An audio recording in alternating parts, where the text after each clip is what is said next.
muitos estão deixando o cristianismo, o catolicismo, deixando o judaísmo para segui-lo. E detalhe, ele também opera sinais. É o que nós temos a observar aqui. É uma das grandes características. Nós não devemos correr atrás de sinais. A Bíblia diz que são sinais que seguirão os que creem. Nós não devemos correr atrás de sinal nenhum. Se nós estamos em Cristo, é os sinais que nos acompanham. Amém? Amém?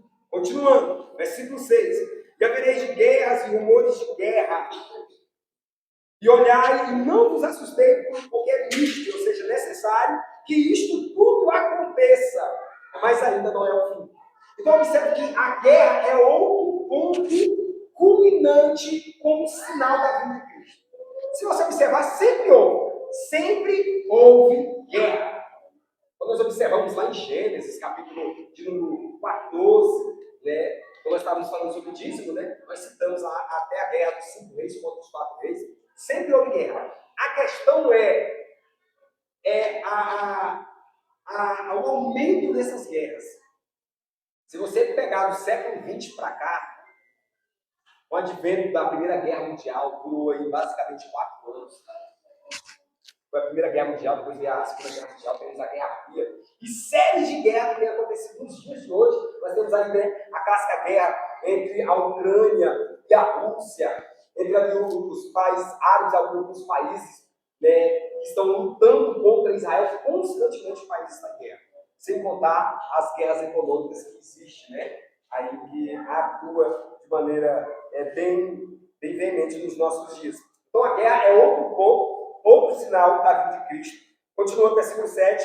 Porquanto se levantará nação contra nação, e reino contra reino, e haverá fomes, pestes e terremotos em vários lugares. Até mesmo porque a fome e a peste são consequências da guerra. Quando nós estivermos estudando sobre os selos lá do Apocalipse, capítulo 6, são consequências. Morreu mais pessoas em consequência da Primeira Guerra do que na própria guerra. Foram mais de 30 milhões de pessoas. Só para você ter uma noção. Calamidade, doença. Se você vê as doenças, as pestes hoje, elas estão vindo cada vez de maneira mais potencializadas.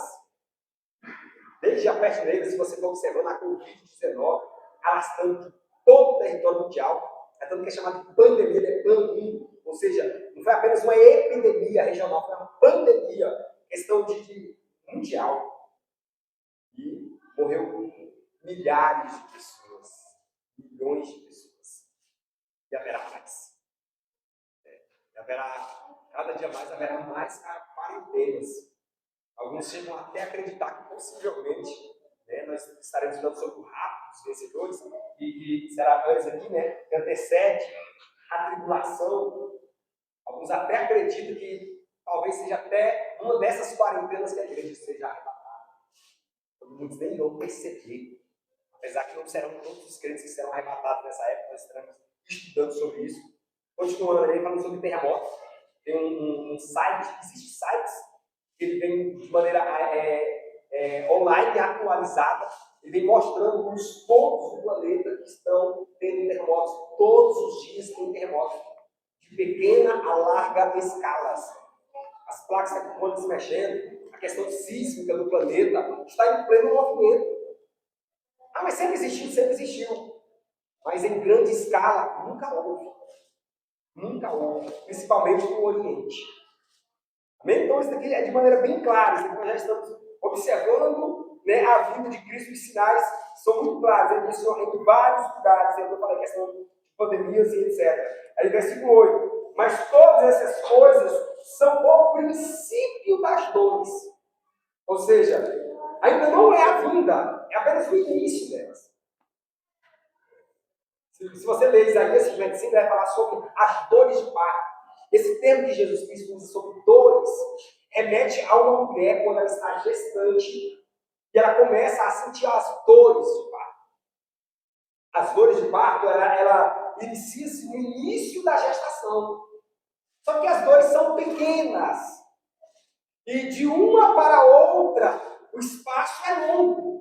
Até no final da gestação, as contrações elas vão elevando os níveis e o espaço entre uma dor e outra, ela vai só diminuindo. Até chegar o momento que a dor ela é intensa e não há mais diferença entre uma e outra. Nos dois partos que a minha esposa teve, tanto do meu filho Josué como do meu filho André, eu acompanhei. E agora eles têm uns aparelhos, né, que eles colocam na barriga da gestante, e o aparelho vai calculando a contração, ou seja, o nível da dor. E o doutor falou assim, para ter um parto normal, no período de 10 minutos, tem que chegar no mínimo 4 contrações no nível 100. Quando chegar no 100, aí então, porque assim, para a criança nascer, é necessário, de maneira normal, né? Ela é bem normal, acho que deveria ser natural, né? Normal não é, né? Então, assim, é necessário essa dor, essas contrações, para ajudar a expelir a criança. Então, esse termo que Jesus usa aqui, como dores de parto, como dores, que lá Isaías fala, como dores de parto, é como uma mulher gestante. Então Jesus disse, isso aqui ainda não é o final. Não é o final. Ou seja, é apenas o início das dores. O princípio das dores. Amém? Então nós estamos vivendo o princípio das dores. O princípio das dores é o sinal da vida de Cristo. Não estão entendendo alguma dúvida até aqui? Tranquilo, né? Vamos acompanhando então, continuando a nossa leitura. Versículo de número 9. Então os hão de entregar e seres atormentados e matar-vos-ão e seres odiados de todas as gentes por causa do meu nome. Isso já aconteceu, está acontecendo com os judeus, desde a diáspora, né, ali do ano 70, os judeus já foram odiados por todo mundo. Também acontecerá, principalmente na época da grande tribulação, do último período dos 3 anos e meio, dos 1.260 dias, nós temos falar sobre isso de maneira mais detalhada depois, e também com a igreja, o restante da igreja, que no início não irá subir toda a igreja no rádio. Nós iremos provar isso na Bíblia, tanto em Apocalipse, como as profecias de Daniel, capítulo 7, nós iremos mostrar e provar que não será toda a igreja que será arrebatada.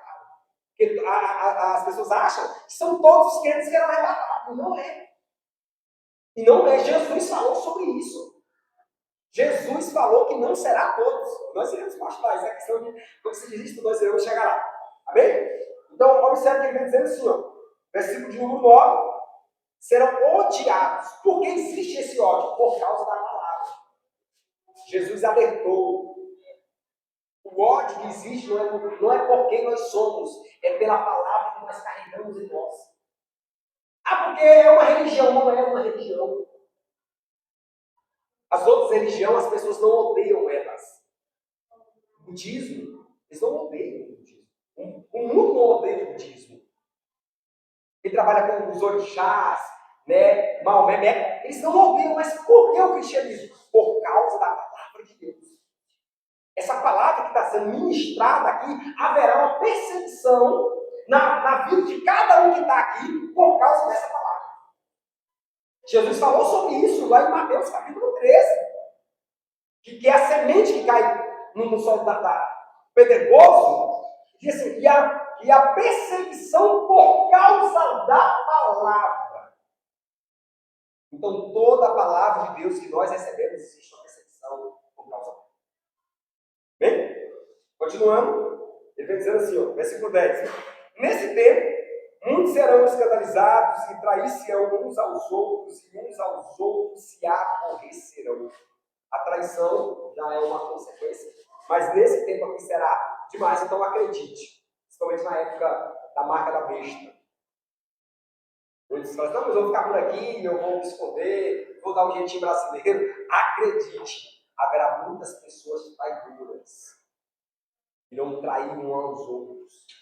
Será de maneira muito grande. Versículo 11. E surgirão muitos falsos profetas e enganarão a muitos falsos profetas.